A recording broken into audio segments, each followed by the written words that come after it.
Hello hi, ഇതാണ് കേട്ടോ നമ്മുടെ ഹോയ എന്ന് പറയുന്ന പ്ലാന്റ്. സോ അതിലെ ഹേർട്ട് ലീഫ്, ഹോയ കീറി എന്ന് പേരിൽ അറിയപ്പെടുന്ന പ്ലാന്റ് ആണ് ഈ കാണുന്നത്. ഇതിൻ്റെ ലീവ്സ് എല്ലാം നല്ല ഹേർട്ട് ഷേപ്പ് ആയിരിക്കും.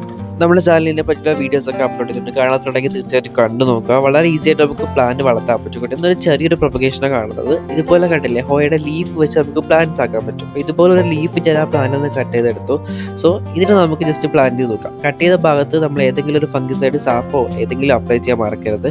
ജസ്റ്റ് പോട്ട് മിക്സ് യൂസ് ചെയ്യുന്നതെന്ന് വെച്ചാൽ മണ്ണ്, കൊക്കോ ചിപ്സ്, പിന്നെ ചാർക്കോളിൻ്റെ പീസുകളൊക്കെ യൂസ് ചെയ്ത പോട്ട് മിക്സാണ് ഞാൻ യൂസ് ചെയ്യുന്നത്. അതിൽ ജസ്റ്റ് ആ ഒരു ലീഫ് വെച്ചു, അപ്പോഴേ പ്ലാന്റിങ് കഴിഞ്ഞു. അത്രേ ഉള്ളൂ. വളരെ സിമ്പിളായിട്ട് നമുക്ക് ഒരു ലീഫ് വെച്ച് പ്രൊപ്പഗേഷൻ ചെയ്യാൻ പറ്റും കേട്ടോ. അപ്പോൾ ഇത് ഈ കാണുന്ന പ്ലാന്റ്സ് ഒക്കെ ഞാൻ അങ്ങനെ പ്രൊപ്പഗേഷൻ ചെയ്ത് നല്ല റൂട്ടഡ് ആയിട്ടുള്ള പ്ലാന്റ്സ് ആണ് നിങ്ങൾ ഈ കാണുന്നത്. സോ അതോടൊപ്പം തന്നെ ഇതുപോലത്തെ വലിയ പ്ലാന്റ്സ് നമ്മുടെ കയ്യിലിപ്പം സെയിലിന് സ്റ്റോക്ക് അവൈലബിൾ ആണ്. വേണ്ടവർ നമ്മുടെ വാട്സപ്പ് നമ്പറിൽ കോൺടാക്ട് ചെയ്യാൻ മതി. അപ്പോൾ നമുക്ക് അടുത്ത വീഡിയോ വീണ്ടും കാണാം. അതുവരെയ്ക്കും ബൈ.